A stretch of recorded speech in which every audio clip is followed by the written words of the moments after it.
first most painful death in JoJo is definitely when Dio traps Danny in the incinerator and the Joestar butler unintentionally burns him alive. This is how you knew right away that Dio is never going to be your average villain. And I know it usually doesn't get worse than burning a dog alive, but the death at number 2 is somehow worse. So much worse in fact. It's not something you'd have ever expected in a shonen manga. It's when Dio, as a vampire, turns a mother into a zombie, and the first thing she does is eat her own baby. And that happens right on screen too. Bro, this was back in chapter 36, which came out in 1987. Araki was not playing around. Now, as bad as this is, even though we've only just started the list, I want you to watch until the end of this video and then send this to your favorite normie. Having said that, moving on to the third death.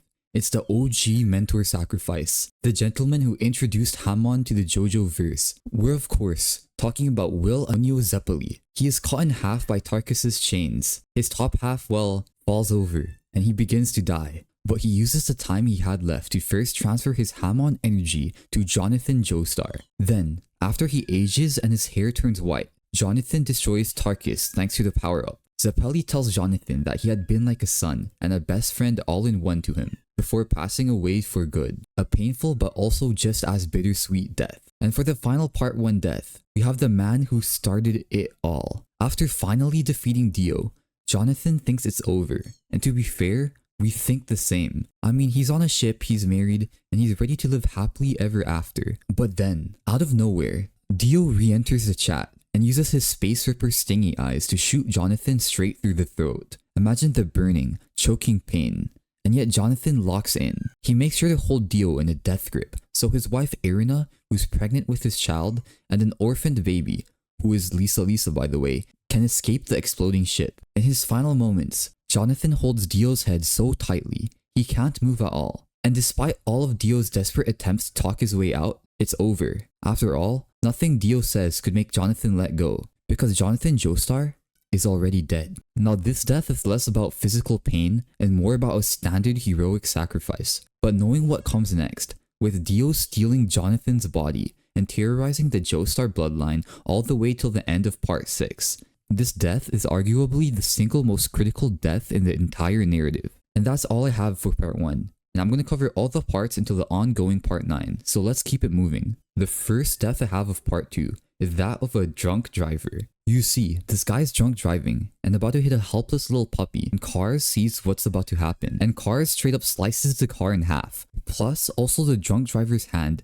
and half of the steering wheel. The car flips off the road and explodes. Both the drunk driver and the person with him implode right along with it. Still, I guess thank you Cars. We can all appreciate the public service of protecting the puppy, and even stopping a drunk driver. Next is the second Zeppeli legacy death, and somehow it hurts even more. If Will thought of Jonathan as both his son and his best friend, then Caesar was Joseph's rival, his friend, and his brother, which is why it hits so much harder. As he goes on a solo mission against the Pillarmen, he is ambushed by Wamu and hit with a point-blank divine sandstorm. While that already sealed his fate, Caesar still had fight left in him. He attacks Wamu with a series of weak punches long enough to use them as a cover to steal the wedding ring antidote for Joseph, who was poisoned. He uses the last of his Hamon to create a bubble out of his own blood to safeguard the antidote and his headband. Just like Will, Caesar feels the Zeppeli legacy of falling so that others may live. Finally, Caesar is crushed by the ceiling. And you know what's the most painful part about this? It's that his corpse is not shown. And Joseph Joestar's reaction was just heartbreaking. Now, one last part 2 death I want to bring up is Cars. I know,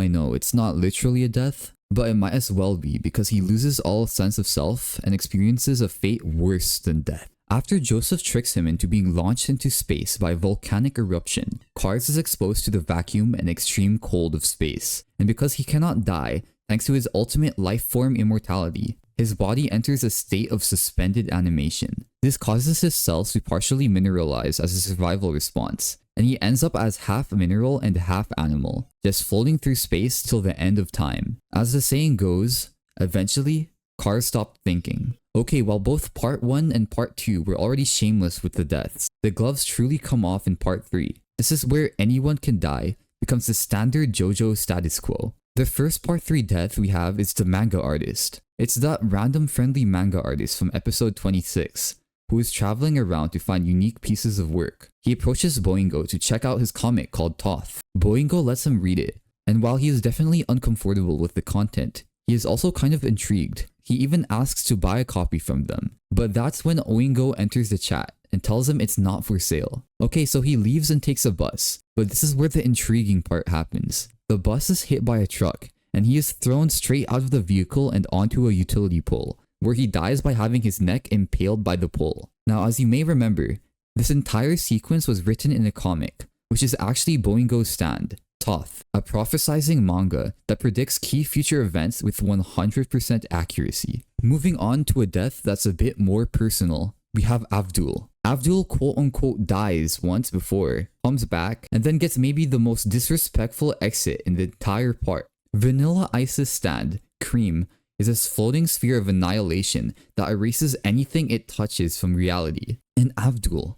trying to save Polnareff, gets caught in it. And that's it. His body is quite literally erased. The only thing that remains is his arms. And Avdul is just one of Vanilla Ice's victims. The next one I have to bring up is Iggy. And guys, this one is just so unhinged. First, Iggy is violently and repeatedly kicked by Vanilla Ice in the stomach to the point of near death, which is already crazy. I mean, there's this unspoken rule in cinema that kicking a dog will make the audience hate you more than genocide. But then Iggy survives, and as Polnareff comes to terms with his death, Iggy, despite his mortal wounds, appears and uses his stand, the Fool, to save Polnareff. He does this knowing full well that using the stand will be his end. Polnareff is saved while Iggy dies, and it hurts even more because he was just starting to like the crew.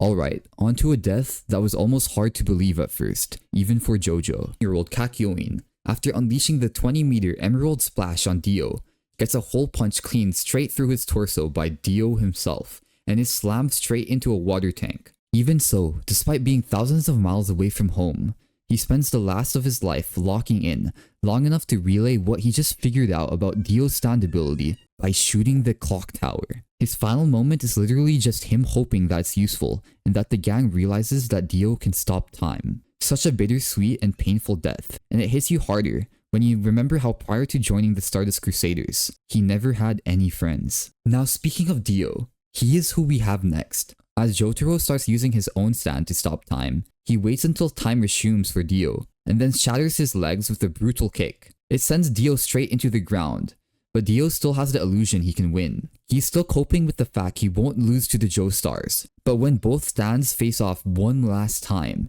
Star Platinum punches the world's leg, which shatters it. The force then ripples throughout the stand, and implodes both the world and Dio's body. Dio's body is then left in the desert and then disintegrated by the sun. And next up is part 4, and while it's not really the same level of stakes as part 3, where anything could happen at any moment, the fact that part 4 takes place in a small town means that pain gets personal. The first part for death I want to talk about is the dog owner from episode 2. Now this is just some random guy who was walking his dog, except his dog was pooping around town. But I guess that's kind of random too. But then Angelo pulls up. Angelo gets annoyed, and in his rage, he kills the dog. But he doesn't stop there. He spits the dead dog's blood into the mouth of the owner using his stand, then causes the blood to burst out of the owner's ears. Nah man, Angelo has gotta go. But before we get to Angelo, there's another victim of his stand, Josuke's own grandfather, Ryohei Higashikata. Grandpa mistakes a bottle containing Angelo's stand, Aqua Necklace, for whiskey. He opens it to enjoy the whiskey, but then the stand attacks him from the inside, and that's it. By the time Josuke finds him, his grandfather is a corpse bleeding from his eyes and mouth. Josuke heals the wounds with Crazy Diamond, but you can't revive the dead, can you? What the hell, man? Angelo has got to go. The good thing is that he is up next. Let's talk about his quote-unquote death, or I guess his fate would be a better way to phrase it. I bet even aside from the dog owner's death and Grandpa's whiskey, everyone remembers what an absolute piece of garbage this guy was. That's why we all enjoyed it when Josuke had Crazy Diamond beat Angelo, to the point where he quite literally turned him into this ugly rock statue that even ends up becoming a historical landmark in the town. And what's funny is that every time Josuke passes by, he makes sure to say, "Yo, Angelo," to the rock. This is not a literal death, but just like how it was with cars, it might as well be. But for now, Continuing on with the part 4 deaths, we have Keicho Nijimura. This is kind of unexpected because we're right in the middle of the Nijimura family dilemma. They're trying to figure out whether to kill their father, and by their, I mean Keicho and Okuyasu's father, who had basically become a mindless monster, though he did seem to have some sort of humanity left in him. Now, Okuyasu says that they should try to find a way to save their father instead of killing him, and Keicho replies that no, they've gone too far to stop. In fact, Keicho disowns his brother right then and there. But then, the Red Hot Chili Pepper stand appears and attacks Okuyasu. There's no time to think, and Keicho, in trying to save his brother, shoves him out of the way. But then, Red Hot Chili Pepper pulls him into an electrical outlet, and he dies a very, very painful death by getting electrocuted on the wires of a utility pole. But you haven't seen the worst of part 4 yet. Next is Shigechi's death. The whole thing with him thinking about protecting his mom and dad, and Morio, while his face had already been done in by Killer Queen's bomb, with Kira chasing him as he desperately tries to find Josuke and Okuyasu, is just so heavy to think about. But then something heartbreaking happens. As he is walking in the hallway, these group of girls see him, brutally injured, but decide to ignore him because he looked weird and creepy. Like what? They could have maybe called for someone, like a teacher or maybe Josuke, but they decide to do nothing. And then the worst happens. Just as he grabs the doorknob of the room they're in, Kira reveals that the knob had already been turned into a bomb. The bomb detonates, and Shigechi's body disintegrates, leaving no trace behind. But not all is for naught, because the last of Shigechi's stand reaches Josuke with one of Kira's suit buttons, serving as one final clue left behind by Shigechi. This was pure psychological torture, just like the next death on this list. We have Masazao Kinoto, an architect who tries to scam Rohan Kishibe. Of course, Rohan isn't having it. He uses Heaven's Door and finds out that Masazao is deathly afraid of anyone seeing his back. Naturally, Rohan's curiosity gets the better of him. He tricks Masazao into falling through a hole in the floor, which exposes his back for just a second. And that's all it takes. A creepy little stand named Cheap Trick, which had been living on Masazao's back his whole life, just instantly and brutally kills him by ripping his back wide open, so it can jump to Rohan Kishibe instead. Imagine spending your whole life terrified of something, only for that exact fear to literally tear you apart. That's JoJo's for you. Moving on to the biggest death of part 4, we have Kira himself. So Kira's death is incredibly ironic, as Kira repeatedly claimed before to have luck on his side, which helped him get away with so many murders. But in the end, pure chance worked against him. After getting a disgustingly violent beatdown by Star Platinum in Time Stop, Kira is on the ground, injured badly. But randomly, an ambulance who didn't notice him drives straight over his head, popping his skull and killing him instantly. But it does not end there. We see his ghost in the ghost alley, where Raimi tricks him, and he gets his soul dragged off into the abyss, where he will never have the peace he so desperately wanted. You would expect Kira to have a climactic death. I mean, he's the main villain of the part,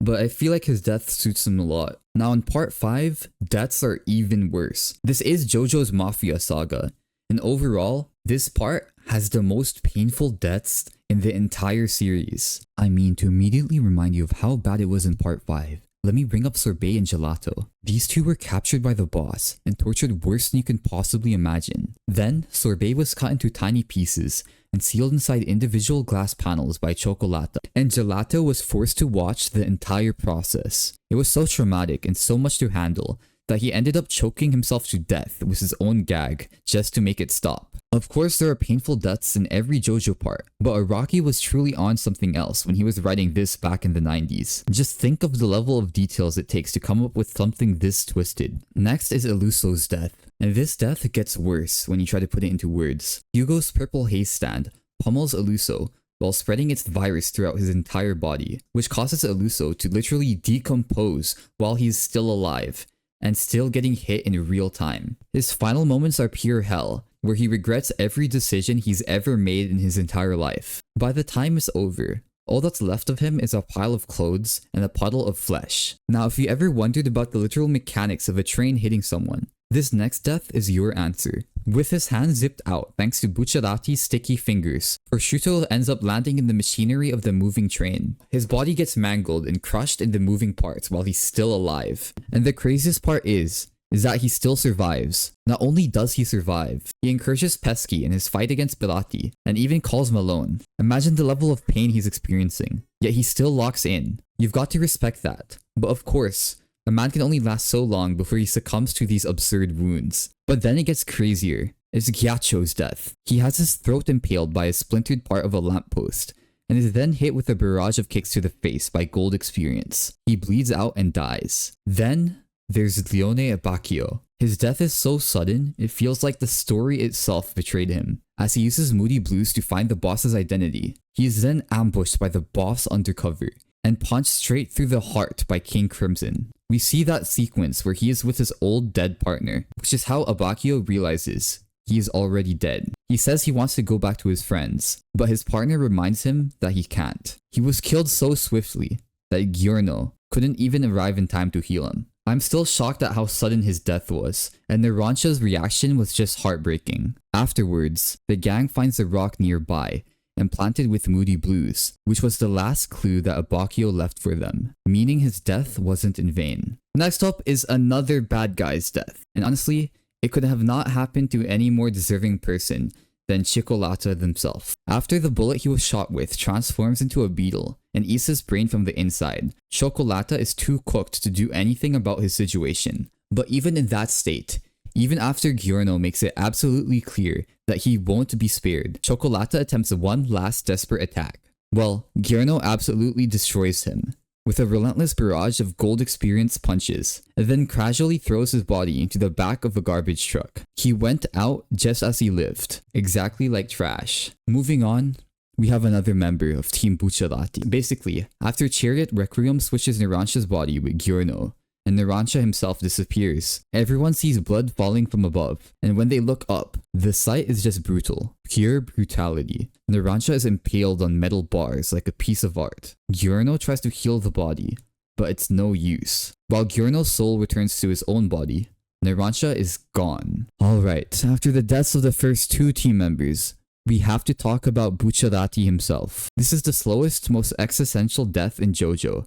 As you know, Bucciolati technically dies in the middle of part 5, but Giorno brings his soul back. He gradually loses his bodily functions, and basically becomes an undead for the rest of the part. During the final battle, as he destroys Chariot Requiem, his soul is finally severed, and he ascends to the afterlife. Yes, we were all glad he was brought back in episode 21, but seeing him as a walking corpse was honestly kind of unsettling. Now, for the final part 5 death, we have one that is similar to Cars, in the sense that it technically isn't really a death. Yes, I'm talking about Diavolo, but it's not a death, but deaths. An infinite number of them. After Diavolo was killed by Golden Experience Requiem, he was condemned to experience death continuously. He will loop through every possible death scenario, but he will never actually reach the end, as Golden Experience Requiem turns every death back to the state of 0. He will never experience the truth of his demise. I bet even now, as you watch this video,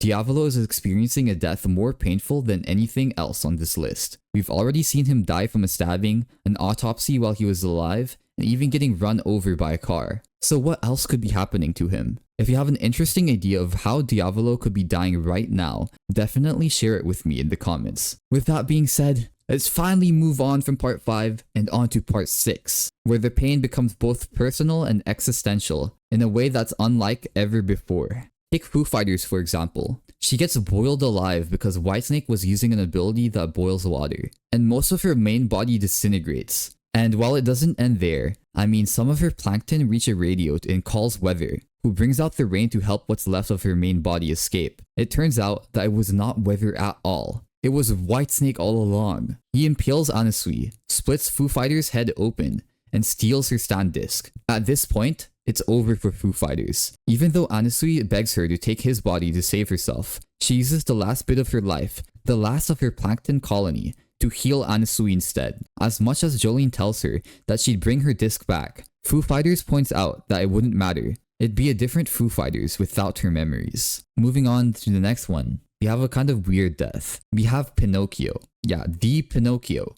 From The Adventures of Pinocchio. You know, the one whose nose grows if he tells a lie? Well, he is actually manifested into reality by a stand called Bohemian Rhapsody. And well, when Anasui tries to attack him with Diver Down, Pinocchio actually tries to guilt trip him by saying the kids would be sad if he gets hit. Anasui simply asks him if there are any other characters he's working with. Pinocchio lies and says, "Nah, I'm alone." But what do you know? The lie causes his nose to grow right into Anasui's face. A few moments later, Anasui quite literally decapitates him with the diver down and destroys his face. And here's the existential part. When all the characters eventually return to their original works, Pinocchio is missing because he was destroyed in the real world. Next up, we have Weather Report, where Weather fights Poochie and almost wins. I mean, he has Poochie, his twin brother, immobilized on the ground and gaslighting for mercy. He then tells him to shut up and prepares his finishing blow. But then, out of nowhere, a car crashes right upon them. This creates the perfect distraction for Poochie to gain the upper hand and punch through Weather's chest. The ones in the car were Jolene, Hermes, and Emporio, as well as their hostage, Versus. And it's over basically right after the crash. Jolene soon finds Weather's corpse. It's crazy because Weather is this close to finishing the job. But ironically, it is also the cloud of dust from his powers that causes the crash, which then creates the opening for Poochie to kill him. Next up is Jotaro himself. In the Atlantic Ocean, up against Poochie, Jotaro sees a bunch of knives that are about to hit Jolene. Obviously, it's Poochie putting him in a dilemma, but I mean, it's not like he's gonna pull Jolene out of the way, and he does exactly that. But in doing so, he loses the time he was going to use to pummel Poochie, which is why, when he actually tries to hit him, the time he had stopped had already resumed. Poochie disappears and reappears behind Jotaro. He points out that Jotaro's weakness was his affection for his daughter, and before Jolene and Emporio could even react, Poochie splits apart Jotaro's head. Now, while Jotaro ends up dying to save Jolene, Jolene sacrifices herself to save Emporio. You see, even though Jotaro protected her, one of the knives still got Jolene, and she knew that it was over. As she gradually loses her life, and as she and Emporio flee on a dolphin, she cuts off her string so that the dolphin keeps carrying Emporio away. She faces Poochie, knowing that he'll come after her because of their psychic connection. She dies fighting Poochie in the middle of the ocean, and her death is followed by a kaleidoscope of butterflies flying into the sky. The universe has been reset. Finally, it's the final death of Part 6 I want to talk about. Following the birth of the new universe, Poochie comes after Emporio because he is the only threat still left. But here's the irony. Emporio tricks Poochie into unintentionally pushing the weather report disc into him. With this, he increases the oxygen level of the room they were in so much it poisoned Poochie. As much as Poochie tries to ask him to stop, it's over. He's beaten to death by the power of his twin brother, Weather Report. After Poochie's death, the universe is reset once more without him, where Emporio meets yet another reincarnation of Jolene and the others. And with that reset,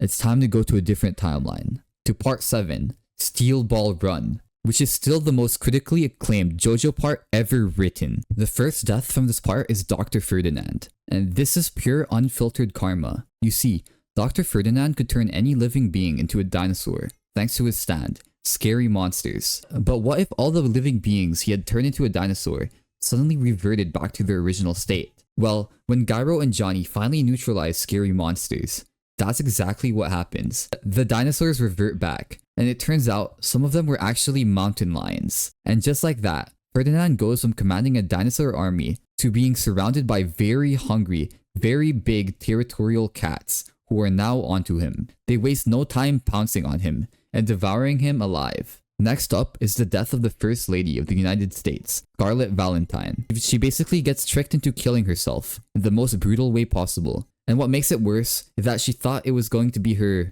quote-unquote naughty time. You see, Scarlett thinks Lucy, who by the way is only 14 years old, is into her. And since the First Lady is very into her, she brings Lucy into the presidential residence in Chicago. But Lucy causes her to fall asleep by putting a sleeping agent in her tea. When Scarlett wakes up, she realizes that Lucy is up to no good, and she uses a needle created by Mike O's stand, Tubular Bells, and pushes it into Lucy's leg. And it's over, but not for Lucy. While she thought that Tubular Bells would now attack Lucy, as it turns out, Lucy had already used Hot Pants stand, Cream Starter, to put her own scent onto Scarlett while using a fake skin. This means that when she sheds the skin, Tubular Bells think Scarlett is Lucy, so they stab her with the needles. Some of the needles impale her in the head, and kill her right there and then. The first lady died because she was too freaky for an underage girl. Okay, moving on, we've got Mike, the guy who stands his tubular bells,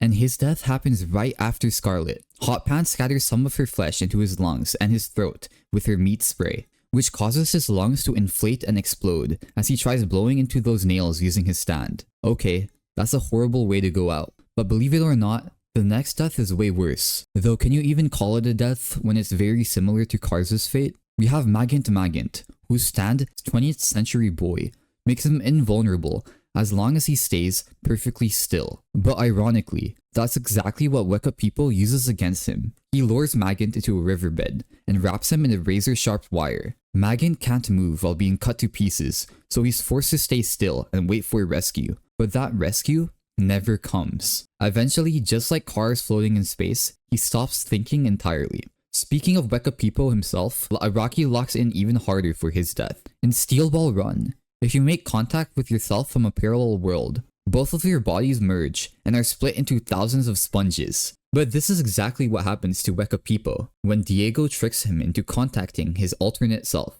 and then his two selves merge, and then are split into sponges and explode. Next is Diego, more like Diego Brando, the fan favorite Diego parallel from the rebooted universe. And we have one of the cleanest, most sudden deaths ever. You see, during the fight with the US president, Diego thinks he has killed him, but then, moments later, he gets run over by a train and sliced in half. Also suddenly, that you barely get enough time to process what just happened. Just like that, you see him lying in pain, with his guts spilled out. And speaking of trains, we have Hot Pants' death up next. She is the first to experience one of D4C Love Train's abilities. Insects and random debris begin merging with her body, and even converge with her heart, until finally, she ends up falling from the window of the moving train and perishes on the ground just like that, in a very brutal manner. I still hate how Araki killed Hot Pants, you know? It just feels kind of insignificant. Okay, moving on, we have the series of deaths that happens right after Hot Pants, and right after Funny Valentine properly introduces the stand, D4C Love Train. These are the Love Train victims. Basically, the ability manifests as a gap in space with edges made of light. If any harmful attacks touch that wall of light, the harm gets transferred to a random person anywhere in the world instead of Valentine. And the way this plays out is chilling. Here's how it goes. When Johnny tries to shoot Valentine for the first time with his nails, the nail hits a farmer working in a field and kills him. When Johnny shoots 3 nails, he causes the deaths of 3 random construction workers in Paris. One of them actually gets decapitated as the scaffolding collapses on them. When Gyro throws a steel ball, it ends up shooting a young boy from Saigon in the head. And this continues and continues, like later. Even when Gyro throws a near-perfect golden spin steel ball at Valentine, all it does is cause a cart to roll over a random man and woman in the Middle East. All these deaths happen in quick succession, and they are absolutely brutal. I mean, think about the scale of this. Anyone in the JoJo world could be doing anything,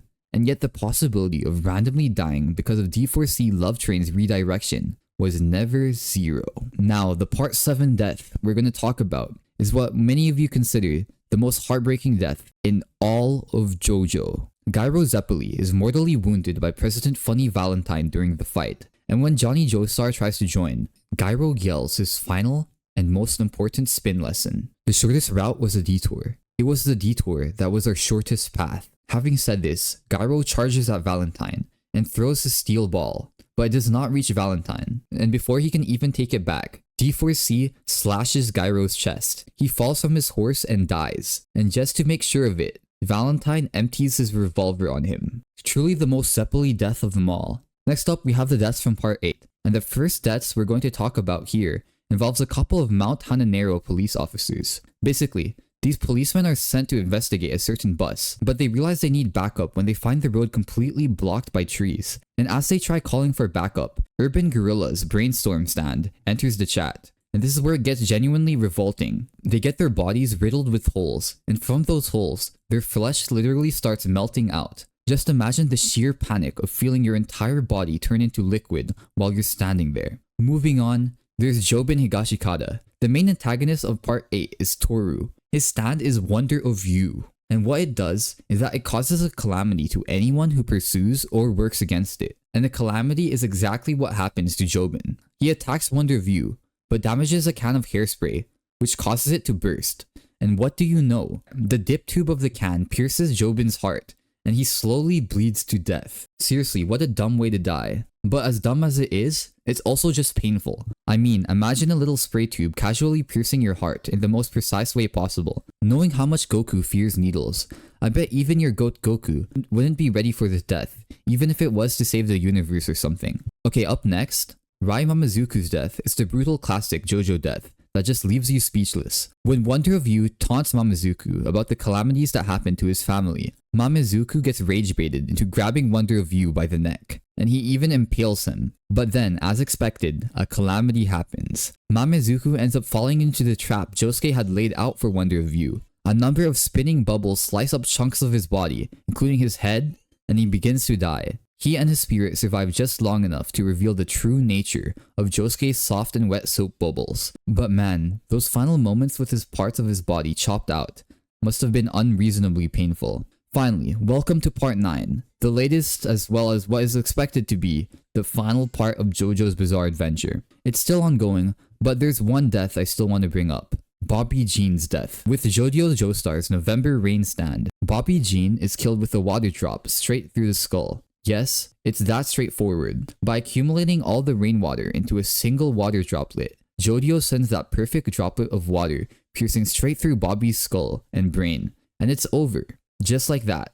And it's shockingly casual. And that is all of the most painful deaths in JoJo I wanted to bring up in this video. Let me know in the comments which death messed you up the most. And in case I missed your favorite brutal JoJo death, definitely bring it up. Come on, let's hear it. Which death made you say, Araki, what is wrong with you?